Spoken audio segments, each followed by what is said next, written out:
الملحمۃ العظمی، عظیم ترین جنگ. احادیث موجود ہے میری اس کتاب کے اندر، حوالوں کے ساتھ ہے، ٹیکسٹ کے ساتھ ہے. ویل للعرب من شر قد اقترب، ہلاکت اور بربادی ہے عرب کے لیے اس شر سے جو قریب آ چکا ہے. لیکن اب یہ بات تو پھر میرے اور آپ کے لیے ذرا دور کی ہو گئی. تیسری کڑوی بات اب آ رہی ہے. ابھی تو عربوں کی بات تھی نا.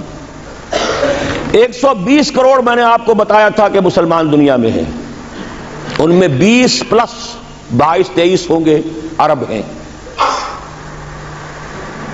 باقی 1 ارب 100 کروڑ یہ کون ہے؟ نان عرب، امیین. امیین نہیں، آخرین. امیین تو عرب ہیں. ان میں سے بقیہ میں سے سب سے بڑی مجرم قوم میں اور آپ ہیں. ہندوستان کا مسلمان نہیں، انڈونیشیا کا نہیں، ایران کا نہیں، ترکستان کا نہیں، افریقہ کا نہیں. 20 کروڑ عرب اور 10 پلس 11 ہیں یا 12 کروڑ ہیں، کتنے بھی ہیں پاکستانی نمبر 2 مجرم. کیوں؟ انہوں نے ایک ملک بنوایا اسلام کے نام پر، لاکھوں انسانوں کی جانیں گئیں، ہزارہا عصمتیں لوٹی، کتنا بڑا تبادلہ آبادی ہوا، کتنی مسلمان عورتیں ہندوؤں کے قبضے میں رہ گئی. کس نام پر؟ ہمیں اسلام کے لیے ملک چاہیے. قائد اعظم نے فرمایا ہم اس لیے پاکستان چاہتے ہیں کہ اسلام کے اصول حریت و اخوت و مساوات کا ایک نمونہ عہد حاضر میں پیش کریں. 50 برس ہو چکے ہیں. نوٹ کر لیجئے، 2 حساب ہیں نا، ایک ہے شمسی، ایک ہے قمری. قمری کے حساب سے 50 برس ہو چکے، 9 مہینے زائد ہو چکے ہیں. شمسی حساب سے 50 برس میں 9 مہینے کم ہیں، بس اتنا ہی فرق ہے. اگلے اگست میں ہو جائے گا نا 50 برس کرسچین ایرا سے. 1997 1947 اگست تک کتنے مہینے رہ گئے؟ اور قمری حساب سے جو گزشتہ رمضان مبارک تھا اس کی 27ویں کو 50 مکمل ہو چکے، آگے 9 مہینے اور گزر چکے. ہم بالکل بیچ میں بیٹھے اس وقت. تو اسلام کہاں ہے؟ پاکستان بننے کے بعد ایمانداری سے دیکھیے کس چیز میں اضافہ ہوا ہے. بدمعاشی، عیاشی، جھوٹ، فحاشی، عریانی، بے پردگی، غبن، بد امنی، لوٹ مار، بڑے سے بڑے جرائم، گھناونے سے گھناونے جرائم، سب میں اضافہ. وہ اصول حریت و اخوت مساوات کہاں ہیں؟ ساری معیشت سود پر، اللہ اور اس کے رسول کے خلاف اعلان جنگ. آج ہم IMF کی ایک اسامی ہے، کورٹ آف وارڈ ہے. کتنے کھل کر باتیں ہمارے وزراء کر رہے ہیں. ہمارے لیے کوئی اور چارہ کار ہے ہی نہیں. میں ابھی سکھر میں تھا، وہاں ایک مذاکرہ دیکھنے کا مجھے موقع مل گیا ٹی وی پر. صاف کہہ رہے تھے وہ دانشور، وہ تو ہمارے لیے کوئی اور چارہ کار نہیں، ہمارے لیے مفید یہی ہے جو کچھ ہو رہا ہے. IMF ہی ہمیں بچائے گا، اور واقعتاً بچائے گا. کیوں بچائے گا؟ آپ کے لیے نہیں بچائے گا، اپنے لیے بچائے گا. اسے آپ کے اندر سے اپنا خون نکالنا ہے. اگر مرنے دیں گے تو خون کہاں سے لیں گے؟ They will keep you. لیکن رکھیں گے اسی طریقے سے کہ خون کشید کرتے چلے جائیں. کبھی بجلی کا کرایہ، کبھی گاڑیوں کا کرایہ، کبھی اس کا کرایہ، کبھی اس کا کرایہ، کبھی اس کا ریٹ، کبھی اس کا ریٹ، کبھی ڈاک کے ریٹ. خون چوسنے کے لیے یہ صورتحال جو ہے یہ ہماری آخر کس کی ہے؟ کس نے کیا یہ؟ کیا اللہ ظالم ہے؟ کیا ہم مجرم نہیں ہیں اس کے؟ یہ اجتماعی جرم. اور کوئی ملک اسلام کے نام پر نہیں بنا، اچھی طرح نوٹ کر لیجئے. انڈونیشیا میں تحریک چلی وہ ملائی نیشنلزم کے نام پر، ملے نیشنلزم. عربوں نے انگریزوں سے نجات حاصل کی، یا فرانسیسیوں سے، عرب نیشنلزم کے نام پر. العروبہ. صرف ایک ملک بنا تھا پاکستان، کا مطلب کیا؟ لا الہ الا اللہ. اور آج یہی وجہ ہے کہ کم سے کم عربوں کے ہاں خوشحالی تو ہے. جو ذلت آئی ہے ابھی ان پر، اور مسکنت آئیے کر کچھ نہیں سکتے، بے بس ہو گئے ہیں۔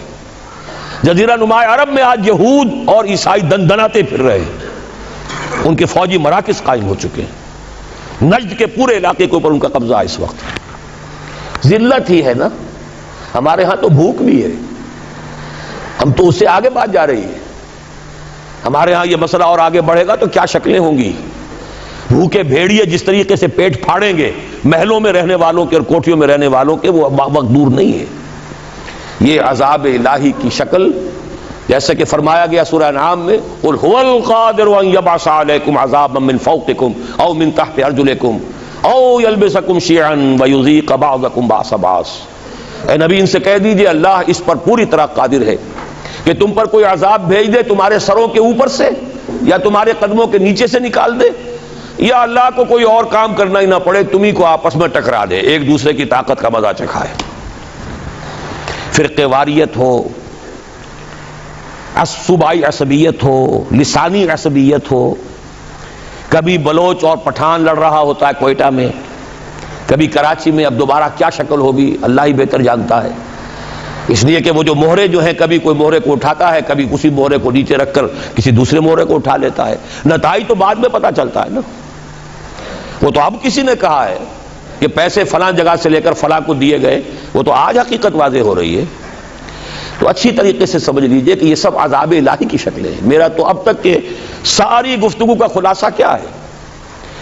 آج ہم امت مرحومہ نہیں ہیں، امت معذبہ ہیں، ورنہ اللہ کو ہم پر رحم فرمانا ہو اور امریکہ ہمارے اوپر کوئی سختی لا سکے، معاذ اللہ ثم معاذ اللہ، اللہ ہماری بھلائی چاہے اور کوئی ہماری برائی کر سکے، ناممکن۔ جو کچھ ہے اللہ کی طرف سے۔ لما يعذبكم بذنوبكم بل انتم بشر ممن خلق۔ تم اپنی جگہ پھرنے خواہ بنے بیٹھے رہو، ہم تو امت مرحومہ ہیں، ہم تو اللہ کے پیارے ہیں، لاڈلے ہیں۔ قالت اليهود والنصارى نحن ابناء الله واحباؤه قل فلم يعذبكم بذنوبكم بل انتم بشر ممن خلق۔ پھر اللہ تمہارے گناہوں کی پاداش میں تمہیں سزا کیوں دے رہا ہے، عذاب کیوں دے رہا ہے؟ تم بھی ایسے ہی انسان ہو جیسے دوسرے انسان اللہ نے بنائے۔ یہ ہے ہمارا اصل مسئلہ۔ دیکھیے انفرادی مسئلے بھی ہیں، پیٹ کا مسئلہ بھی ہے، چھت کا مسئلہ بھی ہے۔ ہر انسان چاہتا ہے کہ کوئی رین بسیرا ہو، کوئی چھت ہو، ضروری ہے۔ شریعت نے بھی یہ حقوق دیے ہیں۔ کوئی لباس کو ڈھانپنے کے لیے، کپڑے جسم کو ڈھانپنے کے لیے لباس بھی چاہیے، یہ ہے مسائل۔ لیکن یہ ہے کہ ایک ہے انفرادی مسائل سے اوپر اس قوم کے مسائل، ملک کے مسائل۔ وہاں اگر عذاب آئے گا یہودیوں کے ہاتھوں، یہاں آئے گا ہندوؤں کے ہاتھوں۔ میں نے اپنی اس کتاب کو ختم اس پر کیا ہے۔ 3 امکانات ہیں پاکستان کے لیے، جو کچھ ہم اب تک کر چکے ہیں، جو ہم نے عہد وعدہ خلافی کی ہے، ہم نے اب تک وہ اسلام نافذ نہیں کیا، وعدہ خلافی کی ہے۔ اور سورہ توبہ کی 3 آیات کے اندر بیان کر دیا گیا ہے کہ کوئی قوم اجتماعی طور پر اگر کوئی وعدہ کرے اور اس کی پھر خلاف ورزی کرے اللہ کے ساتھ تو اس کی سزا کیا ہے؟ نفاق۔ منافقین کے بارے میں فرمایا وَمِنْهُمْ مَنْ عَاهَدَ اللَّهَ لَئِنْ آتَانَا مِنْ فَضْلِهِ لَنَصَّدَّقَنَّ وَلَنَكُونَنَّ مِنَ الصَّالِحِينَ فَلَمَّا آتَاهُمْ مِنْ فَضْلِهِ بَخِلُوا بِهِ وَتَوَلَّوْا وَهُمْ مُعْرِضُونَ فَأَعْقَبَهُمْ نِفَاقًا فِي قُلُوبِهِمْ۔ ان میں ایک لوگ وہ بھی ہیں منافقوں میں جنہوں نے اللہ سے عہد کیا تھا اگر ہمیں غنی کر دے گا، دولت مند کر دے گا، ہم خوب صدقہ خیرات نیک کام کریں گے۔ جب اللہ نے غنی کر دیا تو اب بخل سے کام لیا، وعدہ بھول گئے، وعدہ خلافی کی، اعراض کر لیا۔ اللہ نے ان کے دلوں میں نفاق کا مرض پیدا کر دیا۔ وہ نفاق باہمی ہے۔ آج قوم نہیں رہی، قومیتوں میں تقسیم ہو چکی، عصبیتوں میں تقسیم ہو چکی، نسلی عصبیتیں، قبائلی عصبیتیں، فلاں قبیلے کے فلاں سے جنگ ہو رہی ہے، فلاں کی فلاں سے جنگ ہو رہی ہے، بگٹیوں کا ان کے ساتھ معاملہ ہو رہا ہے، فلاں کا فلاں کے ساتھ معاملہ ہو رہا ہے۔ ہر سطح پر بدامنی، صوبائی ہے، لسانی ہے، مذہبی ہے، قتل و غارت، مسجدوں میں بم کے دھماکے ہیں اور دوسری عبادت گاہوں میں ہو رہے ہیں۔ یہ سارا کیا ہے اچھی طرح سمجھ لیجئے، نفاق باہمی۔ اور نفاق عملی کیا ہے؟ 3 چیزوں کو حضور نے فرمایا کہ جس کے اندر یہ ہو جائیں وہ کٹر منافق ہے، چاہے وہ نماز پڑھتا ہو، روزہ رکھتا ہو اور اپنے آپ کو مسلمان سمجھتا ہو، جب بولے جھوٹ بولے، جب وعدہ کرے خلاف ورزی کرے، امین بنایا جائے تو خیانت کرے، اب یہ تین اوصاف آپ دیکھ لیجئے ہمارے اس معاشرے میں جو جتنا بڑا ہے اکثر و بیشتر اللہ ماشاءاللہ اتنا ہی بڑا جھوٹا، اتنا ہی بڑا خائن، اتنا ہی بڑا وعدہ خلاف. یہ ہے ہماری اس وقت کی صورتحال. حل کیا ہے؟ دیکھیے حل، اب میں اوپر ہی سے چلوں گا. جب تک دنیا کے کسی ایک قابل لحاظ رقبے کے ملک میں پورے اسلام کے نظام کو قائم کر کے نہ دکھا دیا جائے کہ ہم اس قابل ہو جائیں کہ دنیا کو دعوت دیں کہ آؤ دیکھو یہ ہے اسلام، آؤ دیکھو یہ ہے محمد کا دین صلی اللہ علیہ وسلم. آپ دعائیں مانگتے ہیں اللہم انصر من نصر دین محمد صلی اللہ علیہ وسلم واجعلنا منہ واخذل من اعرض عن دین محمد صلی اللہ علیہ وسلم ولا تجعلنا معہ. کہیں تو دکھاؤ یہ دین ہے محمد کا صلی اللہ علیہ وسلم. کتابیں نہیں پڑھیں گے، وہ کتابوں میں تو اچھی سے اچھی باتیں لکھی جا سکتی ہیں. کیا ہے یہ کہو کہ حضور ایسے تھے اور صحابہ ایسے ہیں، پدرم سلطان بود بھائی ہوں گے، تم کیا ہو؟ تھے تو آبا وہ تمہارے ہی، مگر تم کیا ہو؟ ہاتھ پر ہاتھ دھرے منتظر فردا ہو. جب تک کسی ایک ایسا نہ ہو کہ کوئی چھوٹا سا گاؤں ہو، کوئی جزیرہ ہو، سائزیبل ملک ہو، درمیانی درجے کا ملک ہو، جس میں وہ نظام قائم کر کے دکھایا جائے. The politico socio economic system of خلافہ جو محمد عربی صلی اللہ علیہ وسلم نے قائم فرمایا، اس کا سیاسی نظام کیا تھا، اس کا قانونی نظام کیا تھا، اس کا عدالتی نظام کیا تھا، اس کا زمین کا بندوبست کیا تھا، اس کا مالیاتی نظام کیا تھا، اس میں غرباء کی کفالت کا نظام کیا تھا. یہ سارا نظام اگر آپ قائم کر کے نہیں دکھاتے تو اس کا مطلب یہ ہے کہ آپ اللہ کی ریپرزنٹیشن کا حق ادا نہیں کر رہے.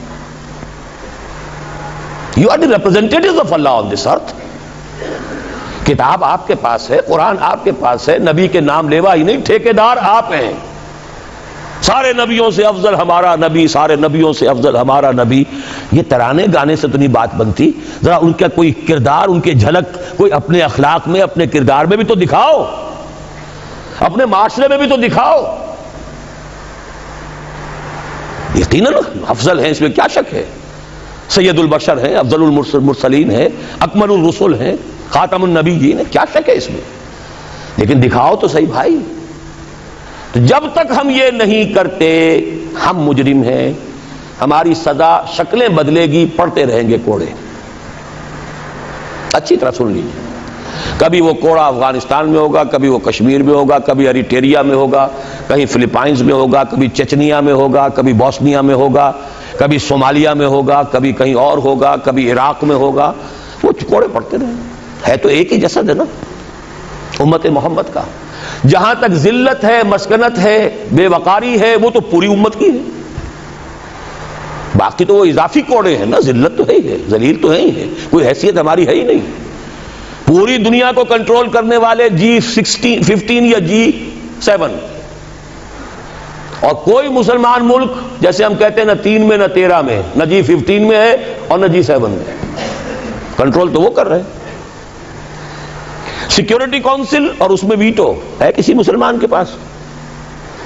ایٹم بم پاکستان کو سب سے زیادہ جو اس وقت مورچہ بنایا ہے، کیوں بنایا ہے؟ یہاں اندیشہ ہے ایٹم بم کا. اسرائیل کو اگر کوئی کنفرنٹ کر سکتی ہے کوئی قوم تو وہ صرف پاکستان. یہی تو وجہ ہے. تو اب اچھی طرح سمجھ لیجئے، پہلی بات تو یہ ہے کہ جب تک دنیا کے کسی نہ کسی ایک قابل لحاظ رقبے کے ملک پر اللہ کا دین عملاً قائم کر کے ہم نہیں دکھائیں گے، وہ فرض کفایہ ہو جائے گا پوری امت کی طرف سے. اگر ایک جگہ بھی ہم دکھا دیں، آؤ بھائی یہ کھلے ہوئے دروازے، آؤ دیکھو with your own eyes, come here and see for yourself. This is Islam. This is the رحمت of محمد صلی اللہ علیہ وسلم. وما ارسلناک الا رحمۃ للعالمین. آؤ دیکھو اپنی آنکھوں سے رحمت للعالمین کے بظاہر دیکھو. پہلی بات تو یہ ہوئی. دوسری بات، اب آ گیا نیچے اتر کر ایک سیڑھی. سب سے زیادہ جس کام کے لیے اللہ تعالیٰ نے مواقع عطا کیے وہ ہمیں کیے. چند چیزیں میں گنوا دینا چاہتا ہوں. ختم نبوت کے بعد سب سے بڑا دینی منصب مجددین امت ان اللہ یبعث فی ہذہ الامہ علی راس کل مئۃ عام من یجدد لہا دینہا.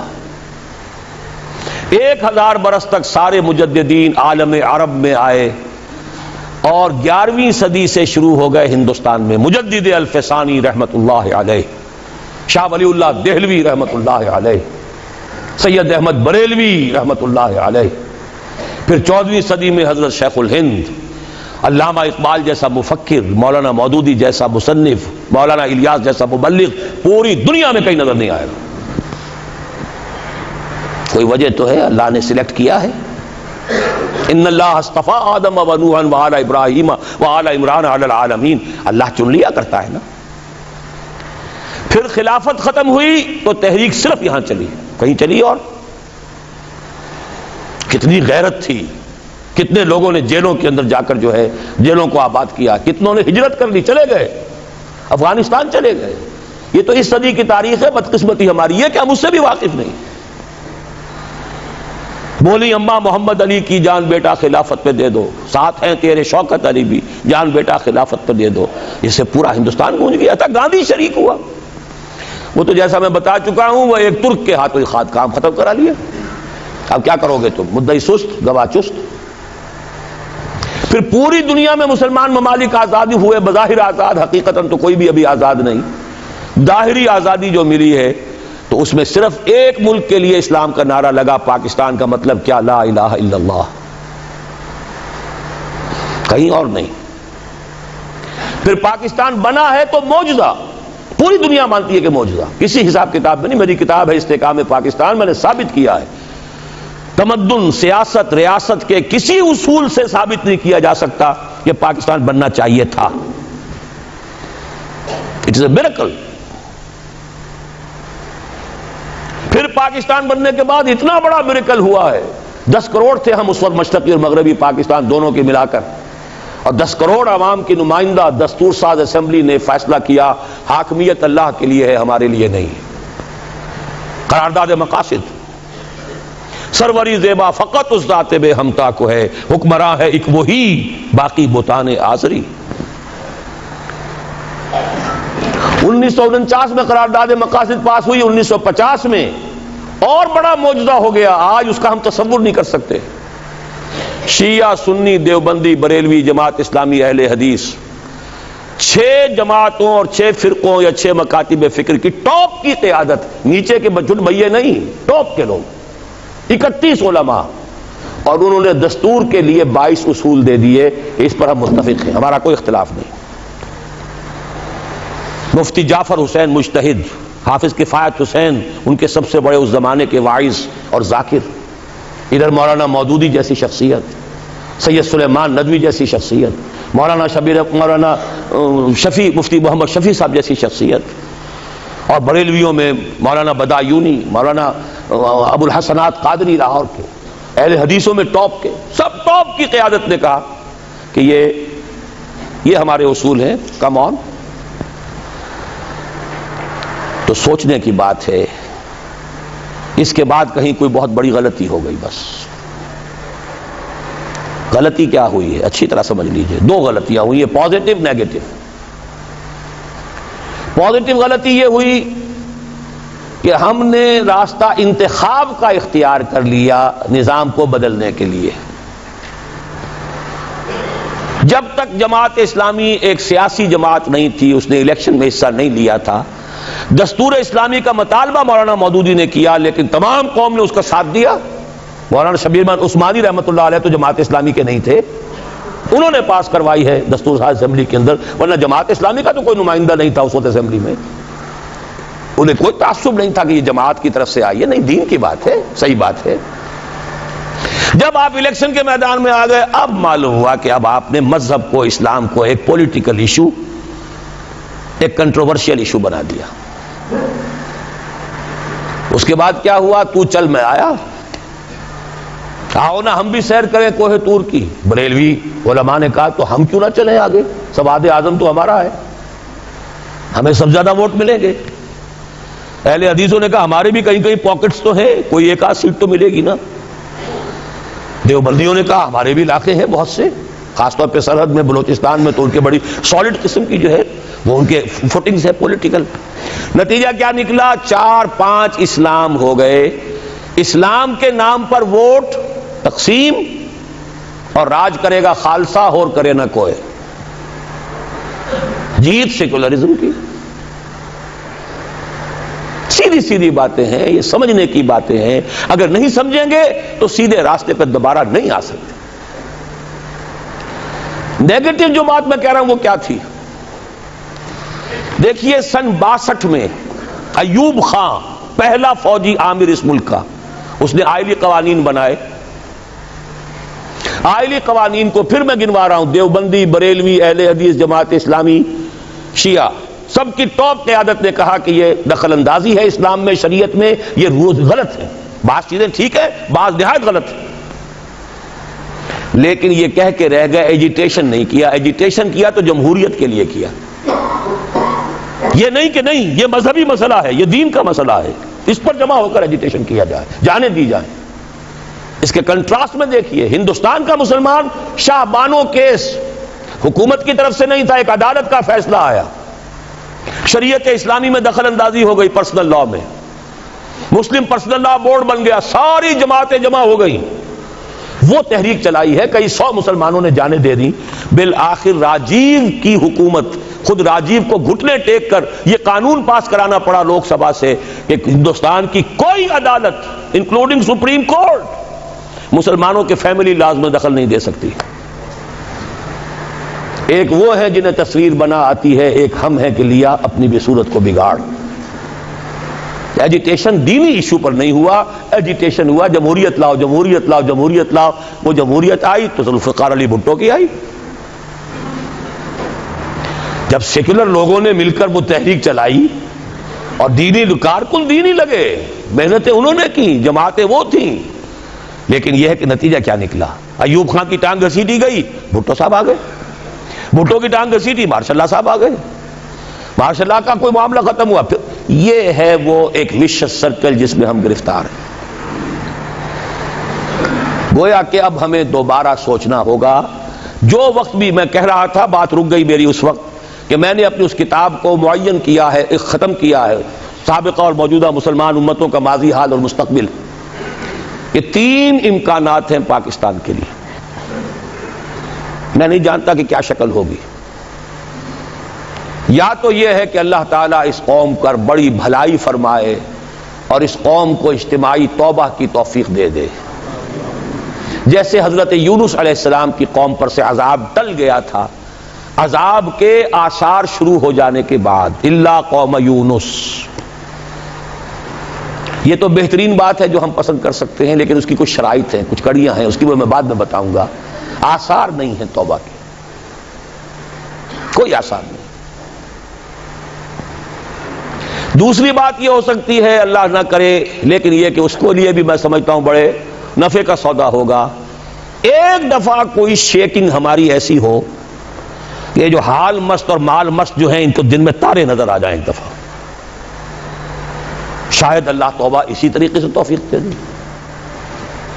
وَلَنُذِيقَنَّهُم مِّنَ الْعَذَابِ الْأَدْنَىٰ دُونَ الْعَذَابِ الْأَكْبَرِ لَعَلَّهُمْ يَرْجِعُونَ. سورہ سجدہ میں فرمایا گیا ہم انہیں چھوٹے عذاب کا مزہ چکھائیں گے بڑے عذاب سے پہلے. بڑا عذاب تو قوم کو ختم کر دیتا ہے، چھوٹا عذاب جو جگا دے، ہوش میں آ جائے. لعلہم یرجعون. یہ جو مال مست ہیں اور حال مست ہیں اور عیش مست ہیں، ان بستیوں کو ذرا جھجوڑنے کے لیے کسی وقت جو ہے اللہ تعالیٰ یہ بھی کرتا ہے. لیکن اگر اس پہ بھی ہم جاگ جائیں تو بہت بڑی نفع کی بات ہے، کیونکہ سن 71 اب 25 برس ہو رہے ہیں، پھر 16 دسمبر آ رہی ہے، پورے 25 برس ہو جائیں گے، 71 اور 96. لیکن اس شیکنگ کو ہم نے محسوس نہیں کیا. ہم سے 1000 میل دور ہوتا رہا. 93,000 ہمارے قیدی آ گئے، تھوڑے تھوڑے چھوٹ کر آ گئے، پھر بس گئے، کچھ پتہ نہیں چلا لوگوں کو. شب و روز میں کوئی فرق واقع نہیں ہوا. اپنے دھندوں میں، اپنی مصروفیات میں، اپنی مشغولیات میں، اپنی دلچسپیوں میں، اپنے مشاغل میں کوئی فرق نہیں ہوا. شاید کہ کوئی دوسری پکڑ جو ہے، دوسری جھنجھوڑ، وَزُلْزِلُوا زِلْزَالًا شَدِيدًا، کوئی بات آ جائے پھر بھی جاگ جائیں تو بڑے نفع کا سودا ہے. اور تیسری بات آپ کو بتا رہا ہوں، ہو سکتا ہے کہ جس طرح تاتاریوں کے ہاتھوں کروڑوں مسلمان قتل ہوا تھا، ہندوؤں کے ہاتھوں کروڑوں یا لاکھوں مسلمان پاکستانی ختم ہوں، لیکن پھر یقیناً اللہ تعالیٰ ان ہندوؤں کو توفیق دے دے گا کہ وہ اسلام لے آئیں، ہوگا اسی خطہ زمین سے، اس لیے کہ 400 برس سے اللہ نے مجددین جو بھیجے وہ اسی خطے میں بھیجے۔ مجدد الفسانی سرحد میں دفن ہے، شاہ ولی اللہ دلی میں دفن ہے، سید احمد بریلوی شاہ اسماعیل شہید بالا کوٹ میں ہے، اقبال لاہور میں دفن ہے۔ یہ جو چیزیں ہیں یہ کوئی ہوتی ہے بات ہے آیا فتنہ تاتار کے افسانے سے پاسباں مل گئے کعبے کو صنم خانے سے۔ تاتاریوں نے کروڑوں مسلمان کو قتل کیا، اسلام نے تاتاریوں کو فتح کر لیا۔ آج بھی ہو سکتا ہے، history can repeat it self, لیکن یہ مجھے یقین ہے کہ اسی خطے سے ہوگا۔ تو کیوں نہ ابھی سے کمر کس لیں، کیوں عذاب الہی کو دعوت دیں؟ وہ کیسے ہوگا؟ اس کے لیے پھر اب وہی لفظ استعمال کر رہا ہوں، توبہ۔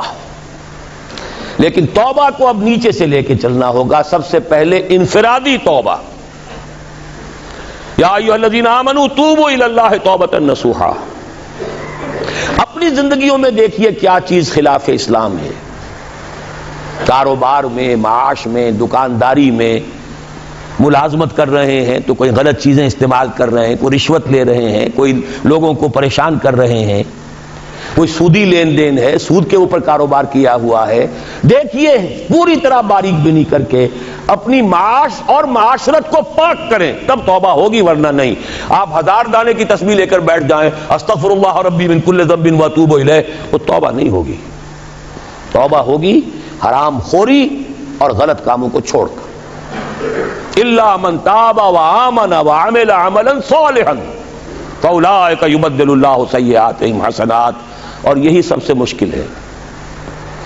مسلمانوں کو جوش میں لے کر باہر لے آؤ، گولیاں کھانے کے لیے وہ اپنے گریبان کھول دیں گے۔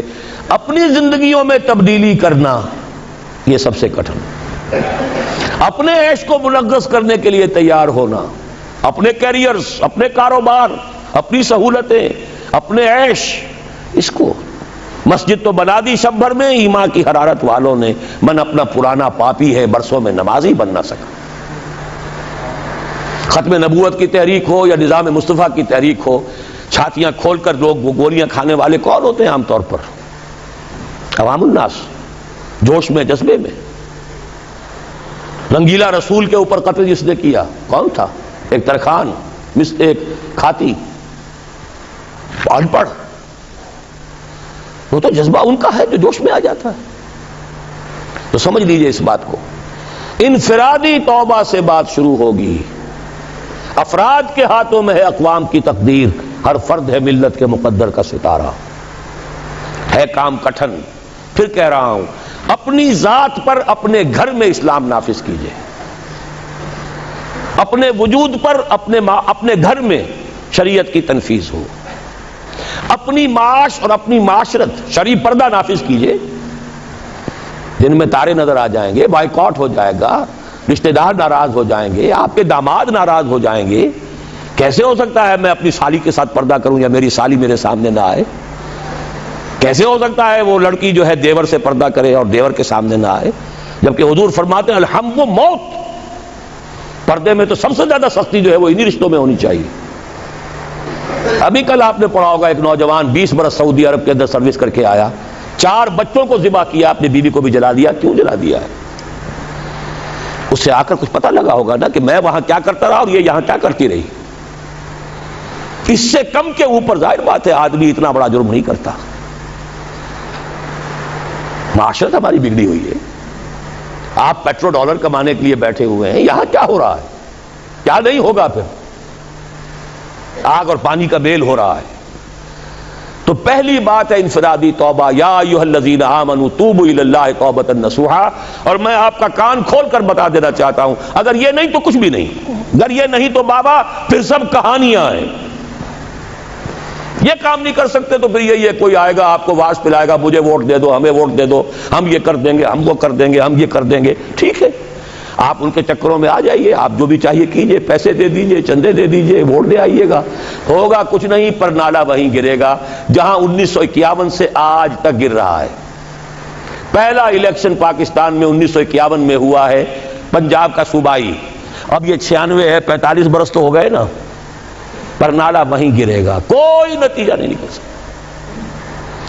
اس انفرادی توبہ پہ جو لوگ ہمت کر لیں، کمر کس لیں، اب اگلا قدم یہ ہے کہ وہ جڑ کر جمع ہو کر ایک طاقت بنے۔ یہ اکیلے اکیلے چنے جو ہیں یہ پہاڑ کو نہیں پھوڑ سکیں گے۔ علیکم بالجماعہ، ید اللہ علی الجماعہ، اللہ کی تائید، اللہ کی نصرت جماعت کے ساتھ ہوتی ہے، افراد کے ساتھ نہیں۔ جماعت بنے، اور جماعت کے لیے جو بنیاد ہم نے اختیار کی ہے اللہ کے فضل و کرم سے، جیسا کہ ابھی تعارف میں بھی ڈاکٹر صاحب نے آپ کو بتایا، ہم نے مغربی اصول نہیں اختیار کیے، بیعت کا اصول لیا ہے۔ واحد ہے کہ جس کا ذکر قرآن میں ہے، جس کا ذکر حدیث میں ہے، جس کا ذکر سیرت میں ہے، جس کا ذکر ہماری 1300 برس کی تاریخ میں ہے۔ یہ 14ویں صدی میں آ کے البتہ بیعت کے بجائے بھی کچھ جماعتیں بننی شروع ہو گئی ہیں،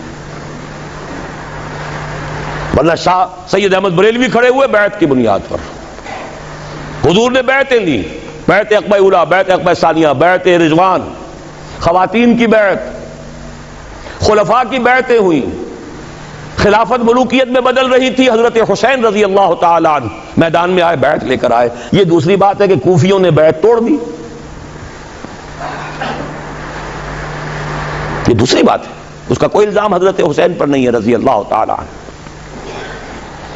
پھر ہمارے ہاں اگر سیرت اور کردار اور تزکیہ نفس کے لیے تو بھی بیعت، مرشد سے بیعت، بیعت ارشاد۔ پھر جتنے جہاد ہوئے، چاہے وہ سید احمد بریلوی کا تھا، چاہے وہ مہدی سوڈانی کا تھا، چاہے وہ سنوسی کا تھا، بیعت۔ 14ویں صدی کے مجدد اعظم شیخ الہند نے یہ مشورہ دیا تھا کہ فلاں شخص کے ہاتھ پر علماء کرام بیعت کر کے امام الہند مان لیں، وہ مشورہ نہیں مانا گیا۔ نومبر 1920، آج ہم کہاں بیٹھے ہیں؟ نومبر 1996، 76 برس پہلے کی بات آپ کو بتا رہا ہوں، 20 نومبر 1920 کو، لیکن علماء کے اجلاس نے اسے قبول نہیں کیا۔ اس کے بعد سے ہماری تنظیمیں جو بنتی ہیں وہ جمہوری قسم کی ہیں، ممبرشپ ہے، اس کے صدر بناؤ، اس کا یہ کرو، اس کا وہ کرو، جبکہ قرآن میں، حدیث میں، سنت میں، سیرت میں کم سے کم 1300 برس کی تاریخ میں سوائے بیعت کے اجتماعیت کی کوئی بنیاد نہیں ہے۔ ایک شخص سے بیعت کرو، اس کا حکم سنو اور مانو، الا یہ کہ وہ شریعت کے خلاف حکم دے، بات ختم۔ اسے ٹھوک بجا کر دیکھ لو، اس کا ماضی دیکھ لو، اس کا حال دیکھو، اس کے قریب جا کر رہو، اس کے معمولات کو دیکھو، لیکن جب اس کے بعد دل ٹھک جائے، اس کے خیالات کیا ہیں، اس کے نظریات کیا ہیں، پھر اس کے ہاتھ میں ہاتھ دے کر اپنے آپ کو اس کے حوالے کرو۔ جیسے کہ حضرت عبادہ ابن صامت کی حدیث ہے رضی اللہ تعالی عنہ، اور متفق علیہ ہے، صحیح مسلم صحیح بخاری دونوں میں، بایعنا رسول اللہ صلی اللہ علیہ وسلم علی السمع والطاعۃ فی العسر والیسر والمنشۃ والمکرہ وعلی عثرۃ علینا وعلی لا ننازع الامر اہلہ وعلی ان نقول بالحق اینما کنا لا نخاف فی اللہ لومۃ لائم۔ حضرت عبادہ فرماتے ہیں ہم نے بیعت کی تھی اللہ کے رسول سے کہ آپ کا ہر حکم سنیں گے اور مانیں گے، خواہ مشکل ہو خواہ آسان ہو، خواہ ہماری طبیعتیں آمادہ ہوں خواہ ہمیں اپنی طبیعتوں پر جبر کرنا پڑے، خواہ آپ دوسروں کو ہم پر ترجیح دے دیں۔ ہم یہ نہیں کہیں گے کہ ہم آپ کے پرانے خادم تھے، یہ نو وارد آیا تھا، آپ نے اس کو امیر بنا دیا، نہیں، یہ آپ کا اختیار ہوگا۔ اور جسے بھی آپ امیر بنائیں گے ہم ان کے ساتھ چھینا جھپٹی نہیں کریں گے، جھگڑا نہیں کریں گے، تعاون کریں گے۔ ہاں حق بات ضرور پیش کر دیں گے، جو مشورہ ہوگا ضرور دیں گے، جو صحیح باتیں کہیں گے جہاں بھی ہوں گے، کسی کی خوف کی وجہ سے زبان بند نہیں کریں گے۔ یہ ایک حزب اللہ، اللہ کے دین کو غالب کرنے کے لیے جماعت جو ہے، یہ اس کا ایک مکمل دستور ایک حدیث میں ہے۔ اچھا، یہ جماعت اگر بن جاتی ہے تو کیا کام کرے گی؟ سورہ آل عمران کی آیت نمبر 104، وَلْتَكُن مِّنكُمْ أُمَّةٌ يَدْعُونَ إِلَى الْخَيْرِ وَيَأْمُرُونَ بِالْمَعْرُوفِ وَيَنْهَوْنَ عَنِ الْمُنكَرِ وَأُولَٰئِكَ هُمُ الْمُفْلِحُونَ۔ پہلے ہر ایک متقی ہو، یا ایھا الذین آمنوا اتقوا اللہ حق تقاتہ، آیت نمبر 102 یہ ہے۔ پھر جڑیں، ملیں، واعتصموا بحبل اللہ جمیعا ولا تفرقوا، جمعیت بنو۔ اور پھر وَلْتَكُن مِّنكُمْ أُمَّةٌ، 3 کام کرو بس، خیر کی طرف دعوت دو، نیکی کا حکم دو، جہاں بھی حکم کا اختیار ہے، گھر میں تو نیکی کا حکم دو، اگر کوئی صاحب حیثیت ہے چودھری ہے کسی علاقے کا، اپنے محلے میں تو حکم دے، جس کو جو وجاہت جو حیثیت بھی کہیں حاصل ہے، باس ہے کسی دفتر کے اندر، وہاں تو نیکی کا حکم دے۔ وَيَنْهَوْنَ عَنِ الْمُنْكَرِ، اور بدی سے روکو۔ اس بدی سے روکنے کے پھر 3 درجے حدیث میں آئے، من رأى منکم منکرا فلیغیرہ بیدہ فإن لم یستطع فبلسانہ فإن لم یستطع فبقلبہ وذلک اضعف الایمان۔ جو بھی تم میں سے کسی بدی کو دیکھے، برائی کو دیکھے، اس کا فرض ہے کہ ہاتھ سے روکے، طاقت سے روکے، اس کی قوت نہ رکھتا ہو زبان سے روکے، اس کی بھی ہمت نہ ہو تو دل میں نفرت ضرور رکھے، اور یہ ایمان کا کمزور ترین درجہ ہے۔ اسی کو 2 حصوں میں تقسیم کر لیجئے۔ جب تک طاقت کافی نہیں ہے، زبان ہی سے دعوت الی الخیر ہوگی، زبان ہی سے امر بالمعروف ہوگا، زبان ہی سے نہیں عن المنکر ہوگا، طاقت استعمال نہیں ہوگی۔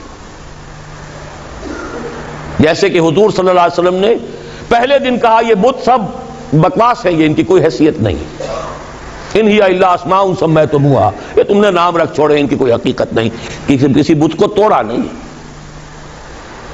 12 برس تک اسی سے نے کعبہ میں نماز پڑھی ہے جس میں بت رکھے ہوئے تھے، اسی کعبے کا طواف کیا جس میں بت رکھے ہوئے تھے۔ ہجرت کے 7ویں برس عمرہ قضا کرنے گئے ہیں تو اسی کعبے کا طواف کیا جس میں بت رکھے ہوئے تھے، وہی نماز پڑھی ہے، جب دائیں بھی بت، بائیں بھی بت، سامنے بھی بت، پیچھے بھی بت۔ ہاں طاقت کے ساتھ جب گئے اگلے ہی سال سن 8 میں، اب جاتے ہی 10,000 قدوسیوں کے ساتھ جب داخل ہوئے، پہلا کام کیا کیا؟ جاء الحق وزهق الباطل ان الباطل كان زهوقا، ایک ایک بت کو گرایا ہے اور توڑا۔ یہ ہوا، یہ طریقہ ہے، طریقہ نبوی ہے۔ اس موضوع پر میری کتاب جو ہے خطبات خلافت، جو میں نے شروع یہیں کیے تھے، کیونکہ خالق دینہ ہال میں جو پہلی تحریک چلی تھی خلافت کی، وہ احتجاجی تحریک تھی کہ انگریز کیوں سازش کر رہے ہیں ہماری خلافت کو ختم کرنے کی۔ اس میں جو ہمارے اکابرین تھے، اس میں مولانا محمد علی جوہر تھے، مولانا حسین مدنی تھے، مولانا ابوالکلام آزاد تھے، ان پر مقدمہ خالق دینہ ہال میں چلا تھا، جس پر سے آپ گزرتے رہتے ہوں گے بندر روڈ پر۔ وہیں سے میں نے 3 سال پہلے خطبات خلافت کا آغاز کیا تھا، 4 دن خطبات تھے۔ پھر یہ خطبات میں نے کراچی کے بعد لاہور، پشاور، راول پنڈی اور نہ معلوم کوئٹہ کہاں کہاں دیے ہیں۔ اب وہ کتابی شکل میں بھی شائع کر دیے گئے خطبات خلافت کے نام سے، اور اس کے آخر میں یہ طریقہ کار بھی پورا میں نے بحث کر دی ہے کہ طریقہ کار کیا ہے۔ جب تک طاقت کافی نہیں ہے زبان، جب طاقت کافی ہو جائے گی ایجیٹیشن، گھیراؤ، جلاؤ نہیں گھیراؤ، وکٹنگ، اب نہیں ہونے دیں گے، یہ حرام کام ہے، نہیں ہونے دیں گے، اس اڈے کو نہیں چلنے دیں گے، ہم بیٹھے ہیں یہاں، پہلے ہم پر گولیاں چلاؤ، یہ سودی کاروبار بینک کا نہیں چلنے دیں گے، یہ اخباروں کو نہیں نکلنے دیں گے ان ننگی تصویروں کے ساتھ۔ آخر ایم کیو ایم نے بند کر دیا تھا ناطقہ کے، نہیں جنگ کا۔ طاقت ہو، جلاؤ کی ضرورت نہیں، گھراؤ تو کرو۔ اہل تشیع نے 50,000 جا کر جو گھراؤ کیا تھا ضیاء الحق صاحب کی سیکریٹریٹ کا، اور ان سے کتنا بڑا فیصلہ کروا لیا تھا کہ اہل تشیع جو ہے وہ زکوٰۃ آرڈیننس سے مستثنیٰ رہیں گے۔ گھیراؤ کیا ہے، چیف مارشل ایڈمنسٹریٹر کی ناک رگڑوا لی ہے، یا گولی چلاتا، ہزاروں جانیں دے دیتے، کیا ہوتا؟ فوج میں بھی اہل تشیع ہے، پولیس میں ہے، بیوروکریسی میں، ہر جگہ ہے، کیا آگ لگتی؟ لہذا وہ سمجھدار آدمی تھا، اس نے مونچھ بھی نیچی کر لی، ناک بھی رگڑ دی، اور وہ چیف مارشل ایڈمنسٹریٹر، حالانکہ ابھی مارشل اللہ بوڑھا نہیں ہوا تھا، صرف 3 سال کی عمر تھی، 77 میں آئے تھے اور 80 کا یہ واقعہ ہے۔ منوائی کہ نہیں بات؟ یہ جو غیر مسلح ہے ایجیٹیشن، اور اس کی آخری شکل آئی ہے غیر مسلح بغاوت، سول ڈس اوبیڈینس، جو ایرانیوں نے کر کے دکھائی ہے۔ انتخابات کے ذریعے سے قیامت تک وہاں اسلام نہیں آ سکتا تھا، نہ محض دعوت و تبلیغ سے آ سکتا تھا کہ بس دعوت، اچھی اچھی باتیں، میٹھی میٹھی باتیں سنائے جاؤ، 20-20 لاکھ کے مجمع جمع کیے جاؤ، اس سے اسلام آ جائے گا، نہیں آئے گا۔ اگر آ سکتا ہوتا تو محمد رسول اللہ تو کبھی بھی ہاتھ میں تلوار نہ لیتے، کسی مسلمان کا خون تو کجا، کسی کافر کا خون بھی زمین پر نہ گرنے دیتے۔ ان سے بڑا مبلغ، ان سے بڑا مربی، ان سے بڑا مزکی، ان سے بڑا معلم کون ہوگا؟ نہیں، طاقت کا وقت آتا ہے۔ البتہ طاقت دو طرفہ کی بھی ہوتی ہے، یقاتلون فیقتلون ویقتلون، اللہ کی راہ میں قتال کرتے ہیں، قتل ہوتے بھی ہیں، قتل کرتے بھی، ایک طرفہ بھی ہے جو کہ ایرانیوں نے کر کے دکھائی ہے۔ اس پر تفصیل سے بحث میری اس کتاب میں موجود ہے کہ حالات میں کیا فرق ہو گیا ہے۔ آج حکومتیں ہیں، ان کے پاس فوجیں ہیں، ان کے پاس پولیس ہے، ان کے پاس ایئر فورس ہے۔ حافظ الاسد نے ایئر فورس کے ذریعے سے شہر ہما اڑا کے رکھ دیا تھا، کئی ہزار جو ہیں اخوانی ایک دن میں ختم کیے۔ خود پاکستان 2 مرتبہ بلوچستان میں ایئر فورس استعمال کر چکا ہے۔ ابھی جو ہوئی تھی مالاکنڈ کی تحریک، اس میں بھی ہیلی کاپٹر استعمال ہوئے۔ تو یہ نہتوں کے خلاف اتنی طاقت جو ہے، ہاں نہتا میدان میں نکل آئے تو پھر فوج کو بھی ایک وقت تک تو وہ گولی چلاتی ہے، پھر سوچنا پڑتا ہے یہ میری اپنی قوم ہے۔ بھٹو صاحب نے کہا تھا کہ میری کرسی بہت مضبوط ہے، کہاں مضبوط ثابت ہوئی تھی؟ وہ مضبوطی تھی تو فوج کے بل پر تھی۔ جب فوج نے کورا جواب دے دیا کہ no more killings, we are not going to shoot any more, go and have a political settlement, تو بیٹھنا پڑ گیا کہ نہیں؟ کرسی ختم ہو گئی تھی کہ نہیں؟ یہی خطرہ ہو رہا تھا شاہ ایران کو کہ اب یہ فوج جو ہے جس نے 20-30 ہزار تو مار لیے ایرانی، لیکن یہ کہ اب یہ ان کا رخ میری طرف ہو جائے گا، بھاگا ہے وہاں سے، وہاں اس کا اسلحہ ختم تو نہیں ہو گیا تھا۔ یہ ہے راستہ اس ملک میں اسلام کو لانے کا۔ اب نوٹ کر لیجئے، اگر ہم یہ کام کرتے ہیں تو میرا تجزیہ یہ ہے کہ پورے عالم اسلام میں ہم ہی اس کے لیے سب سے زیادہ مستحق ہیں۔ ان تتوبا الی اللہ فقد سقط قلوبکما، پوری 400 برس کی تاریخ، اس 14ویں صدی ہجری کے عظیم واقعات، تحریک پاکستان، تحریک خلافت، قرارداد مقاصد، یہ پورا بیک گراؤنڈ ملک بنا ہے۔ احادیث میں خبریں موجود ہیں کہ وہ جو آخری شو ڈاؤن ہوگا مڈل ایسٹ میں، جب دجال یہودیوں کا بہت بڑا لیڈر ظاہر ہوگا اور وہ کہے گا میں مسیح ہوں، اور اس وقت جب مسلمانوں کے اوپر بہت سختی آئے گی، ویل للعرب من شر قد اقترب، تو اس وقت جو ہے ایک شخص کو اللہ تعالیٰ امت میں سے اٹھائے گا جو اہل عرب کا لیڈر بنے گا، وہ ہوں گے حضرت مہدی۔ لیکن حضرت مہدی کو مددگار جو ملیں گے وہ مشرق کی طرف سے آئیں گے۔ عرب قوم کھوکھلی ہو چکی ہے، ان میں دم نہیں ہے، دولت نے، عیاشیوں نے انہیں کھوکھلا کر دیا ہے۔ تقریباً پوری عرب قوم کا حال یہ، دولت جو ہے ان کے لیے بہت بڑا ایک اللہ تعالیٰ کی طرف سے عذاب کی شکل ثابت ہوئی۔ اونچے اونچے محل بنا رہے، تطاولون فی البنیان، لیکن جو حالت ہے وہ سب کے سامنے بودے۔ لہذا الفاظ ہیں یخرجون ناس من المشرق یؤتئون للمہدی یعنی سلطانہ، جب مہدی کا ظہور ہوگا عالم عرب میں تو ان کی مدد کے لیے، ان کی حکومت کو قائم کرنے کے لیے فوجیں مشرق سے آئیں گی، اور پاکستان بھی تو مشرق میں ہے عرب کے۔ میرے عرب کو آئی ٹھنڈی ہوا جہاں سے، میرا وطن وہی ہے، میرا وطن وہی ہے۔ لیکن یہ کہ اہل پاکستان ذرا بھول گئے تھے، بھٹک گئے تھے، کبھی بھولی ہوئی منزل بھی یاد آتی ہے راہی کو۔ اب آپ اپنے اس سبق کو یاد کیجئے، جو باتیں میں نے آج عرض کی ہیں ان پر غور کیجئے، سوچئے، سوچ بچار کیجئے۔ تنظیم اسلامی، تحریک خلافت فوری طور پر ہمارے ساتھ شامل ہونا چاہیں، بیعت کا معاملہ جو ہے ثقیل نظر آئے تو معاون تحریک خلافت کا فارم پر کیجئے، ابھی اس میں بیعت کی ضرورت نہیں ہوتی، لیکن اور قریب آ کر دیکھیے۔ اگر آپ کو ہمارے خلوص اور اخلاص پر اعتماد ہو، اگر آپ کو ہمارے خیالات اور نظریات سے اتفاق ہو تو پھر شامل ہو جائیے۔ پھر اس کے من انصاری اللہ، کون ہے میرا مددگار اللہ کی راہ میں؟ میں تو اسی کے لیے گھوم رہا ہوں، اسی کے لیے پھر رہا ہوں، اسی کے لیے 1970 میں میں نے 71 میں اپنا پروفیشن چھوڑ دیا تھا۔ آج 25 برس پورے ہو چکے، بلکہ 26 ہو گئے، 96 ختم ہو رہا ہے اور وہ تھا 71 کا شروع۔ میں تو اس کے بعد سے 57 کا MBBS کیے ہوئے ہوں، لیکن میں نے چھوڑا ہے۔ کیا کیا ہے آپ کو بھی معلوم ہے، ایک ہی نام میرا جو ہے مشہور ہوا، قرآن مجید کا کوئی دیوانہ ہے، قرآن کا مدرس ہے، درس قرآن ہے، چاہے وہ کبھی ہو رہا ہو بڑے بڑے آڈیٹوریمز میں، کہیں چھوٹی چھوٹی مسجدوں میں، کہیں چھوٹے ہالوں میں، کہیں ہماری اکیڈمی بن گئی ہے تو اس میں، لیکن یہ کہ کبھی موقع ملا تھا تو الہدا، وہ جو ہے 15 مہینے مسلسل جو ہے الہدا، اور وہ پورے ملک کے ٹیلی ویژن اسٹیشنوں سے ٹیلی کاسٹ ہوا۔ یہ سب کچھ کام میں نے کیا قرآن کا۔ قرآن کے ذریعے سے لوگوں کو کھینچو، انہیں پھر جمع کرو بیعت کے ذریعے سے، قرآن تبدیلی برپا کر دے گا۔ جیسے کہ ڈاکٹر صاحب کہہ رہے تھے کہ یہ قرآن وہ شے ہے جب اندر اترتا ہے تو بدل دیتا ہے انسان کو، چوں بجاں در رفت جہاں دیگر شبد، جہاں چو دیگر شد جہاں دیگر شبد۔ پھر ان بدلے ہوئوں کو، ریفارمڈ لوگوں کو جمع کرو. بھیڑ جمع کرنے سے کچھ حاصل نہیں ہے. یہ جو اپنی معاش اور اپنی معاشرت کو صحیح کر چکے ہو، اپنی ذات اور اپنے گھر میں دین نافذ کر چکے ہو، وہ جمع ہو، اور جمع ہو مضبوط سم و طاعت والی جماعت کے اندر.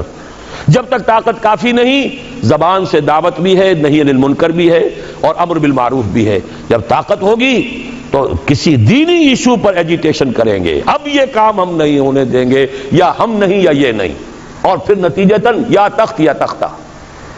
اقول قولی ھذا واستغفر اللہ لی ولکم ولسائر المسلمین والمسلمات.